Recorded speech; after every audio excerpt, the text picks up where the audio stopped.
Hello दोस्तों, बंदो classes में स्वागत है।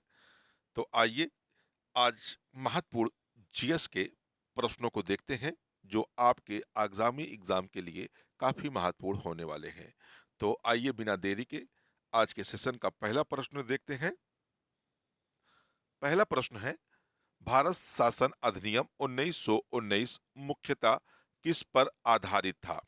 तो भारत शासन अधिनियम जो है या 1919, तो मैन्टेक्सु चेम्सफोर्ड सुधार या मैन्टेक्सु चेम्सफोर्ड रिपोर्ट पर यह अधिनियम क्या था? आधारित था।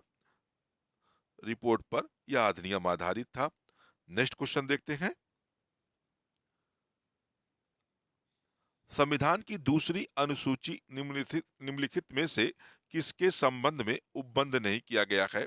तो जो संविधान की दूसरी अनुसूची है, इसमें अध्यक्ष संघ लोक सेवा आयोग का इसमें क्या है? उल्लेख नहीं किया गया है। बाकी नियंत्रक एवं महालेखा परीक्षक की बात की गई है, लोकसभा की बात की गई है और राष्ट्रपति की बात की गई, लेकिन अध्यक्ष संघ लोक सेवा आयोग यानी यूपीएससी के जो प्रेसिडेंट होंगे, इनकी इसमें बात नहीं की गई है। नेक्स्ट क्वेश्चन है, संविधान द्वारा निर्मित संविधान पूर्णतः कब अस्तित्व में आया था? तो जो पूर्णतः अस्तित्व की अगर बात करता है, तो संविधान का जो पूर्ण रूप से निर्माण हो गया था वह कब हो गया था? 26 नवंबर 1949 ईस्वी को। यानी 26 नवंबर 1949 ईस्वी को क्या हुआ था? संविधान पूर्णतः अस्तित्व में आ गया था, यानी इसका निर्माण किया गया था। और इसी दिन संविधान समिति के द्वारा भारत के कुछ अनुच्छेदों को क्या किया जाता है? लागू कर दिया जाता है। बाकी जो अनुच्छेद थे वह कब होते हैं? तो 24 जनवरी 1950 को, 24 जनवरी 1950 को बाकी अनुच्छेद लागू किए जाते हैं, लेकिन कुछ अनुच्छेद 26 नवंबर 1949 को लागू कर दिए जाते हैं। नेक्स्ट क्वेश्चन देखते हैं। संविधान का निम्न में से कौन सा अनुच्छेद नागरिकता के बारे में बताता है? तो संविधान के अगर नागरिकता की बात की जाए, तो नागरिकता जो है भाग 2 में है। भाग भाग 2 में नागरिकता का उल्लेख किया गया है। अगर आर्टिकल आपसे पूछ रहा है तो 5 से 11 तक का, यानी अनुच्छेद 5 से 11 तक का नागरिकता की बात की गई है। नेक्स्ट क्वेश्चन देखते हैं। नदियों का देश किस देश को कहा जाता है? अगर नदियों का देश की बात करें, तो नदियों का देश इनमें से बांग्लादेश एक ऐसा देश है जिसे नदियों का देश कहा जाता है। नेक्स्ट क्वेश्चन देखते हैं।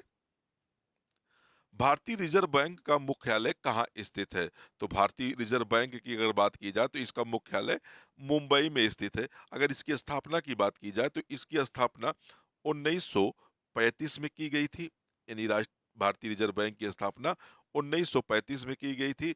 और इसका राष्ट्रीयकरण की अगर बात करें, ये भी क्वेश्चन कई बार पूछता है, तो इसका राष्ट्रीयकरण कब हुआ था? तो राष्ट्रीयकरण की अगर बात करें, तो 1 एक जनवरी 1 जनवरी 1949 को आरबीआई का क्या कर दिया गया था?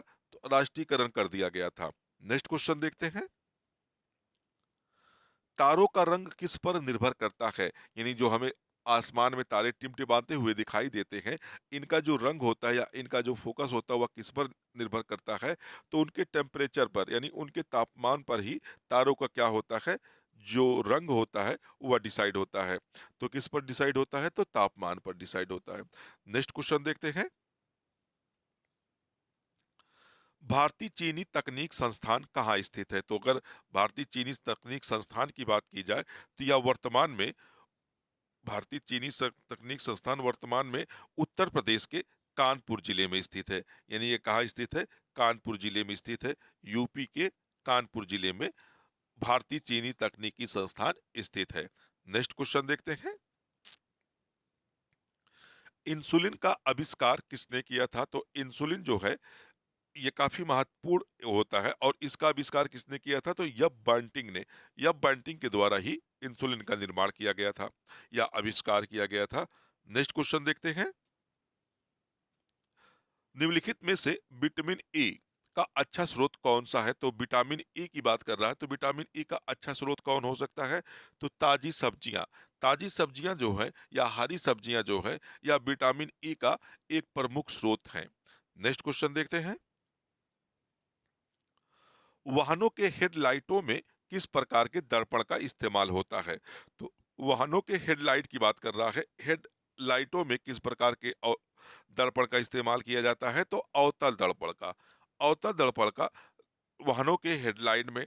अगर कभी कभी ये भी क्वेश्चन पूछ लेता है कि वाहनों में बैक साइड देखने के लिए किस दर्पण का, तो उत्तल का। उत्तल का जो होता है वाहनों के बैक साइड का। वाहनों में वाहनों में पीछे देखने के लिए, सीधे सीधे जाने, पीछे देखने के लिए किस दर्पण का इस्तेमाल किया जाता है? पीछे देखने के लिए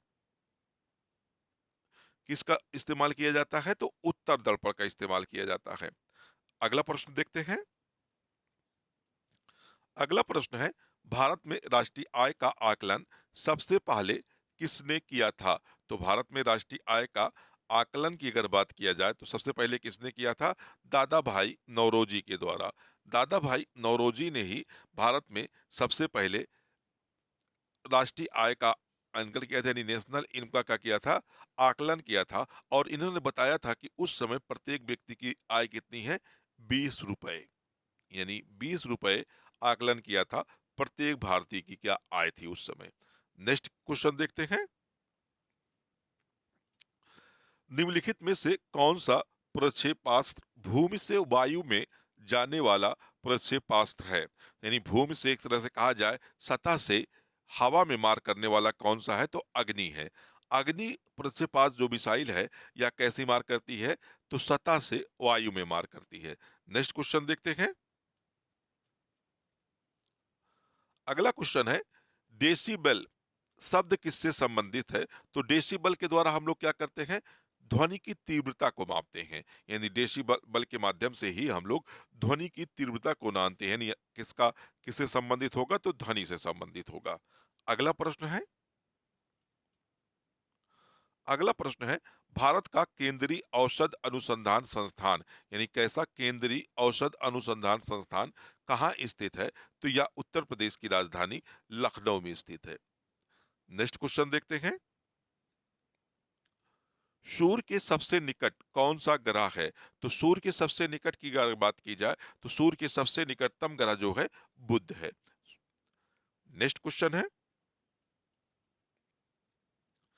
भारत सेवा समाज की स्थापना किसने की थी? तो भारत सेवा समाज की स्थापना 1905 ईस्वी में 1905 ईस्वी में गोपाल कृष्ण गोखले के द्वारा की गई थी। किसके द्वारा की गई थी? तो गोपाल कृष्ण गोखले के द्वारा। अगला प्रश्न है, पित्त का स्रोत क्या है? यानी पित्त का निर्माण कहाँ होता है? तो पित्त का जो स्रोत है वह कौन है? यकृत है, यानी लीवर है। पित्त का स्रोत कौन सा है? यकृत है। नेक्स्ट क्वेश्चन देखते हैं। अगला क्वेश्चन है, अंग महाजनपद की राजधानी कहाँ थी? तो अंग महाजनपद की जो राजधानी थी वह कौन थी? चंपा थी। चंपा जो है अंग महाजनपद की राजधानी थी। अगर हम श्रावस्ती की बात करें तो श्रावस्ती किसकी राजधानी थी? तो कोसल कोसल महाजनपद की। कोसल कोसल महाजनपद की क्या थी? श्रावस्ती राजधानी थी। अगर हम कौशाम्बी की अगर बात किया जाए तो कौशाम्बी किसकी राजधानी थी? तो कौशाम्बी वस्त जो वर्तमान में इलाहाबाद और कौशाम्बी में स्थित था, तो कौशाम्बी वस्त की राजधानी थी। अगर वैशाली की बात कर ली जाए तो वैशाली जो है वज्जी महाजनपद की वज्जी वज्जी महाजनपद की क्या थी? राजधानी थी। और अंग महाजनपद की राजधानी कौन थी? तो चंपा थी। नेक्स्ट क्वेश्चन देखते हैं। मुद्रा आपूर्ति किसके द्वारा नियंत्रित की जाती है? तो मुद्राओं की जो आपूर्ति है किसके द्वारा नियंत्रित की जाती है? तो आरबीआई के द्वारा, यानी भारतीय रिजर्व बैंक के द्वारा या जो है मुद्रा आपूर्ति की नियंत्रित करता है। तो दोस्तों, आपको वीडियो अगर अच्छा लगा हो तो वीडियो को लाइक जरूर करिएगा। चैनल पर नए जुड़े हो तो चैनल को सब्सक्राइब कर लीजिएगा। बेल आइकन का बटन जरूर प्रेस करिएगा, जिससे मेरा आने वाला प्रत्येक वीडियो का नोटिफिकेशन आपको मिलता रहे। फिर मिलते हैं नेक्स्ट वीडियो में। जब तक के लिए धन्यवाद। जय हिंद दोस्तों।